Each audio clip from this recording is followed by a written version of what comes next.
The wacky world of MultimediaJay.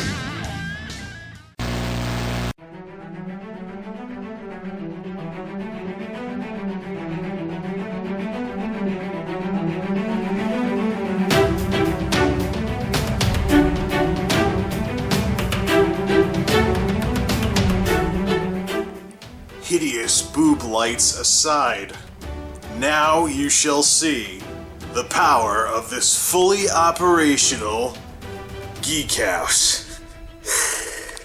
Well, here's ultimately what I wound up going with in terms of using the space. What's up, everybody? It's time for the final walkthrough of what I decided to go with for this setup.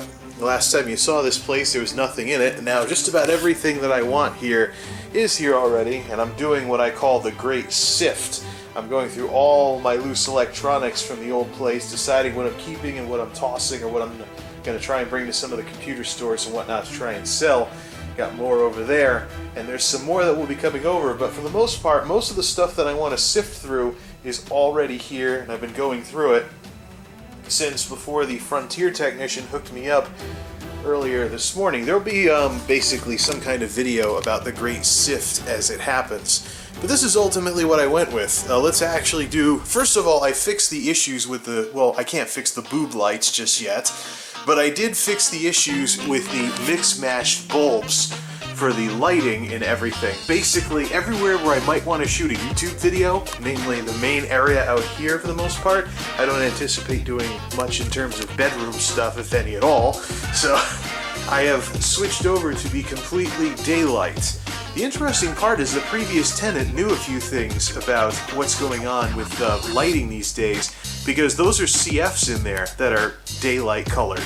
So apparently Walmart, of all places, I already checked the brand, they're great value, but Walmart, of all places, has daylight colored CF bulbs among their bargain brands. So apparently there's multiple colors of CFs in addition to the multiple colors of LEDs. I brought along my LED light fixtures, of course, so I can shut these off and go with the lower wattages of these if need be, although there are no switched outlets here, unlike the last place, so I do have to turn them on manually, but it's a small price to pay to shut everything off except one of these 7 watters at night.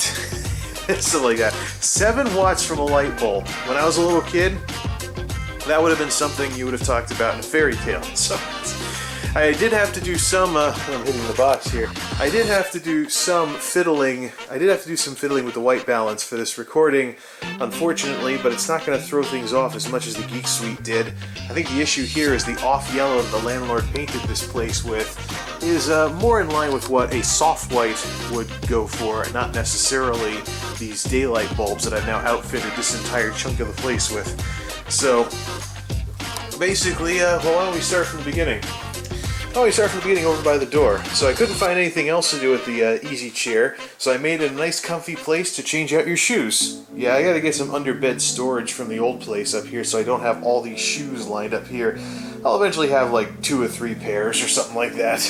Spare tires from the car are eventually going to be covered with something with one of those round cardboard things on top that you get pizzas with to disguise the spare tires, or the summer tires, winter tires, whatever, as pieces of furniture.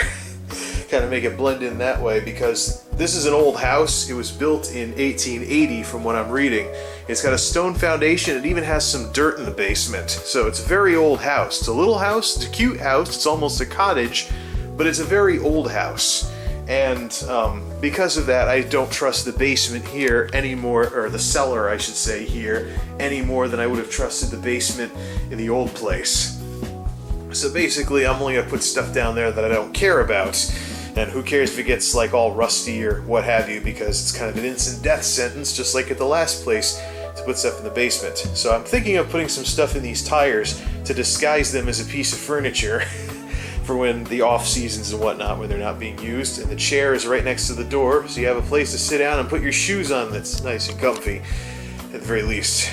The kitchen table is now going to be one of the two project tables, although I could put the other chair in here when I'm finished with the Geek Suite and be able to have some people eat here if I move the paper shredder. Project table is now over in this corner with the Delosaurus, another old HP that I have, and the 2005 machine that I got to tear apart, all ready to go for whenever I feel like tearing that stuff apart. Got the jump starter there that can charge as well, so probably could find a better home for the jump starter with putting some closet storage in some of these little closets these places have. Don't know what I'm gonna do with that Allsop monitor stand. The tube monitor is probably not staying, so I haven't really picked a new secondary monitor though in order to use with the project setup, so I don't know what I'm going to do with that. That tote needs to be gone through. I mean, you can still see the Q-Cat over here. Boy, is that a blast from the past. Although it's completely useless nowadays. It doesn't even function properly as a barcode scanner. Tripod can be over there. Yeah, the sofa had a gash in it. That's how we got it so cheap when I moved to my last place. We just put it against the wall to hide the gash. Actually, I think the folks had this before I did, and the cats got at it. But anyways, the interesting part about this setup is that not only does it retain everything from Geek Suite 2.0, it also has the sofa as part of it too, so I can just wheel the chair out of the way and hop on the sofa with a controller and play some games on the TV that way. Still rocking a main monitor, side monitor setup, although I don't know what I'm going to do side monitor wise. I want to use that one for projects. And the Blu-ray setup is good to go. The consoles, eventually I'll get them hooked back up. Subwoofer is out of retirement because no apartment neighbors, yippee skippy. Although my sub hasn't been all that great at shaking this place because it's a passive even though it's an 8-inch. So I'm kind of still in apartment mode right now. I gotta do some more thorough bass testing to see how far my bass will go outside the four walls before I really start cranking things up. So far the tests have gone very well. I'm not likely to disturb my neighbors. It's kind of more of an apartment worry apparently, but and of course we have lots of nice things we can do. And of course we have a lot of options available for lighting. As far as green screening goes, if I wanted to mess with green screening again, the odds are that it would be with the main wall over here. I just ditch that nightlight, so little stuff to focus on that's having trouble focusing. I would just ditch that and just find somebody to hang it here, but I don't want to. These walls actually have better paint than the last place. There's more of a clear coat feel to these as opposed to what the Geek Suite had, so I really don't want to do anything to these walls. You know, it's just maybe I'll get like a clothes rack or something to stand up in front of the wall if I want to play with a green screen, or maybe a garment rack or something like that. Just something that I can easily assemble and tear down when I'm done, but I just don't want to be putting anything in these walls at all. That lone push pin over there next to the AM antenna, and I gotta find my FM antenna now, so, but that lone tack over there is actually sitting in one of the previous tenants' holes that I was joking about last time. So, the curtains that came with the place are blue. I don't know if they're thermal or not, but I kind of like the look of them. I am going to, however, get some extra cafe rods and some black thermals in between the main curtains and the window for winter time and things like that, especially the south-facing windows. Those should be first. They get a decent chunk of sunlight during the day, so let's put something black in there so that it'll absorb the heat, maybe bring it into the rest of the room and stuff like that.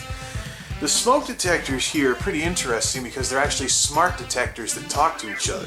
If I push the button, it'll start beeping in the cellar as well. Oops, maybe it's the other one.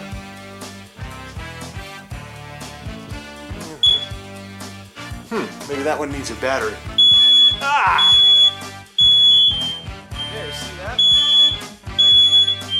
Ah! Ow! Okay, that works. Then there's smart detectors too. They actually... How do you get it to shut up? Yeah, all I did was push the test button, but... Okay, we're not doing this takeover again, obviously.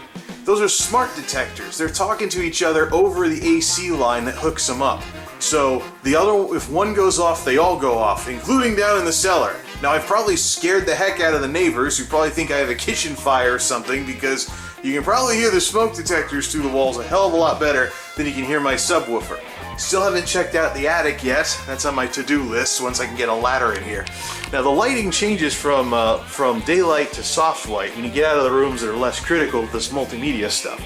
So the bathroom, of course, I went all soft white in here, and I brought my LED bulbs for the vanity. So, alright, let's start turning these extra lights off. I unfortunately, well, turn off the vanity anyways.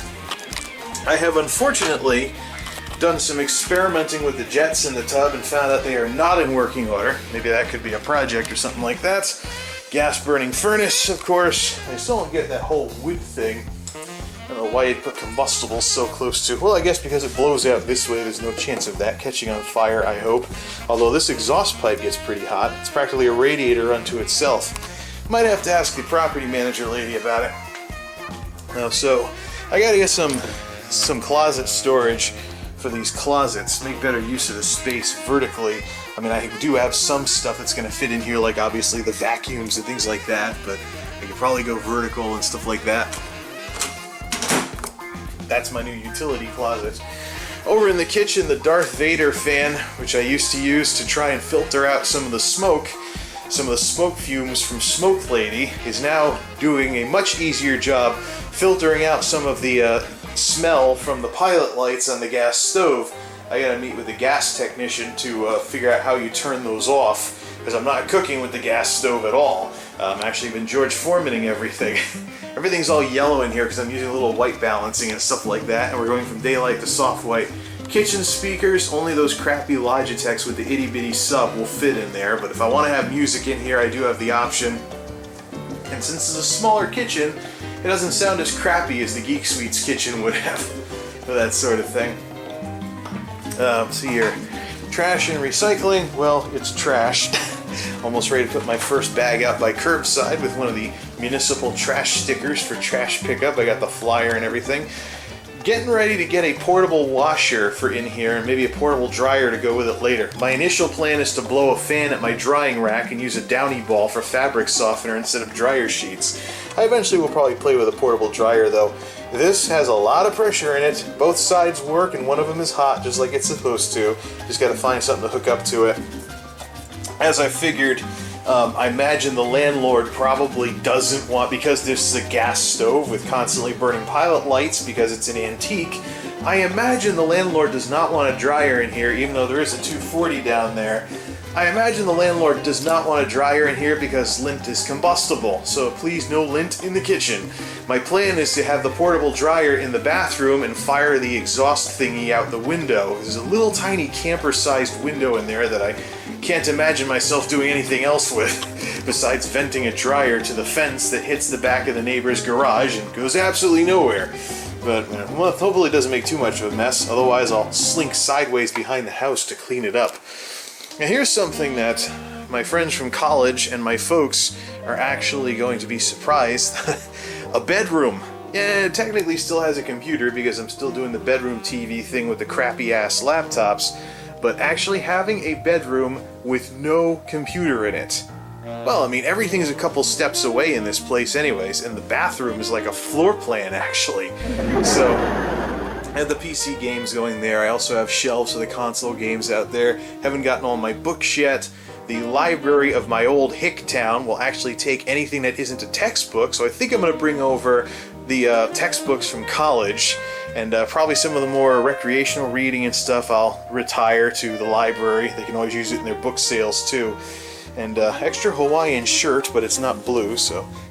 This AT&T gateway that Frontier gave me is rubbish. It has, this model specifically, the NVG510 is infamous for having issues with the DNS.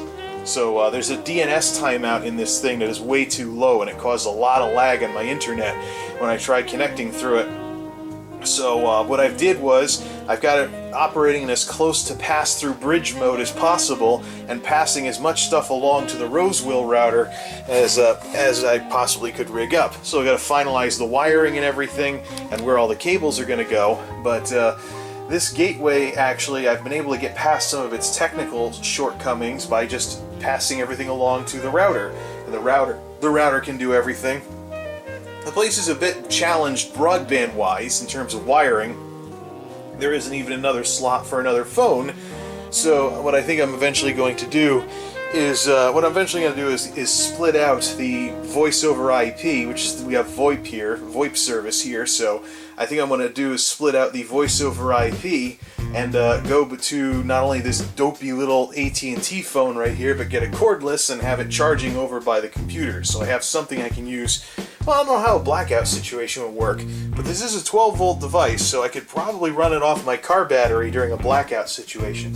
The good news is that the circuit we're on has a lot of important town buildings on it, so the odds are that any blackouts we get will be minimal at best, because we're priority one if the lights ever go out. I don't know if I want the blinky lights keeping me awake at night, but I'll figure something out. I've got some other alternate plans that I could use for these things, like put them on top of the bookshelf and move the PC games somewhere else if need be.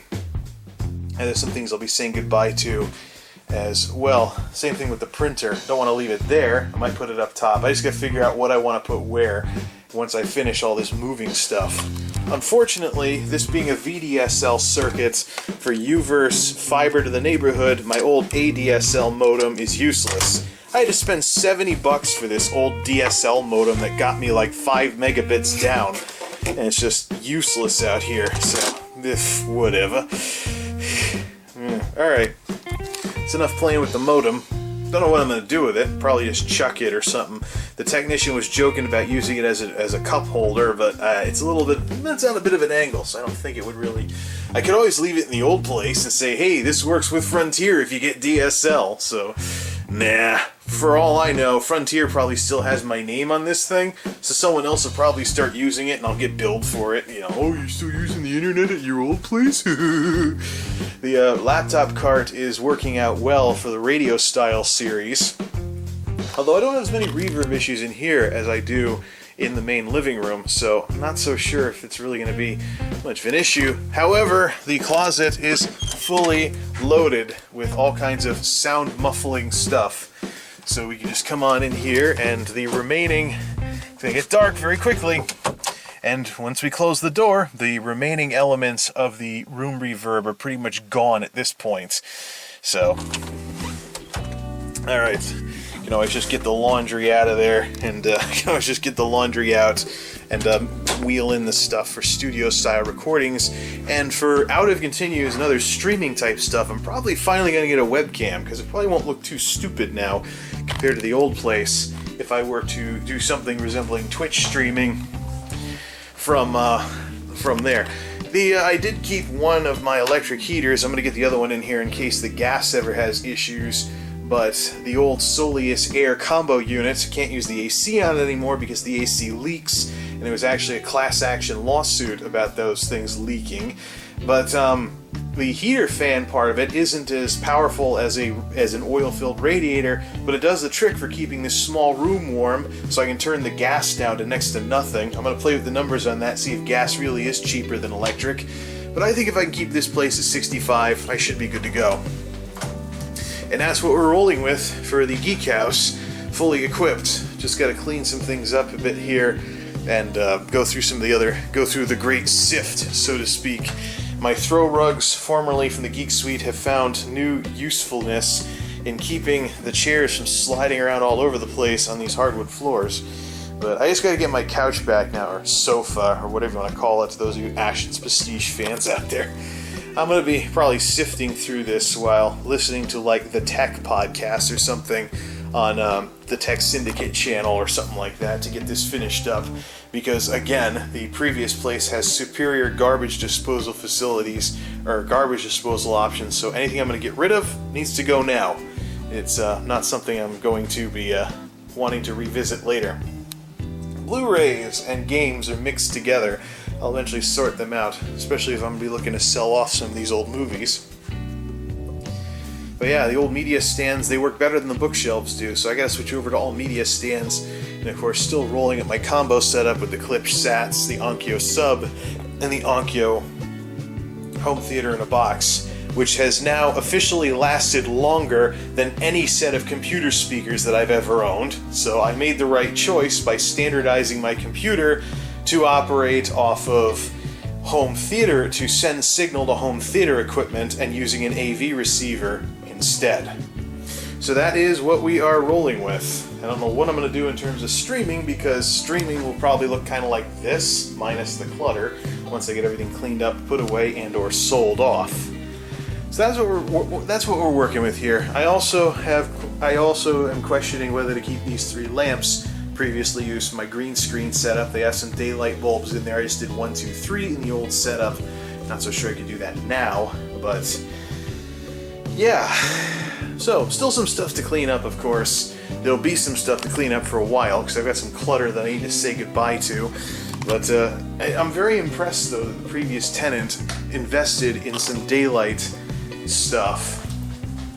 I am very, very impressed that the previous tenant invested in some daylight stuff and knew the difference between all the various bulbs, because, well, what can you say?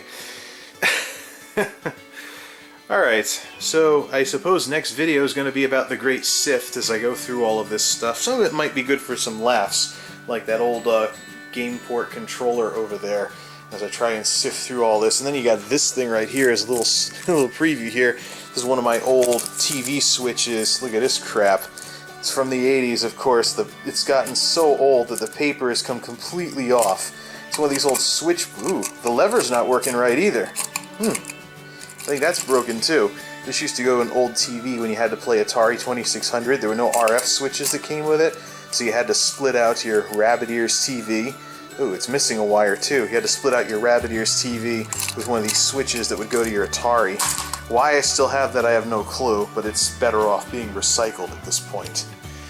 So that's what we're rolling with here. Turned off everything except the 2 lamps. The 2 lamps for now, and just gonna kick back, relax, and edit a video together. Alright, what's next? Who knows? Still got some moving to do, but everything that I absolutely want is here. Just sifting through the rest. And we just gotta figure out what's coming along for the ride, and what's ending up meeting its doom in a dumpster. Till next time, this is MultimediaJay signing off. Thanks for stopping by.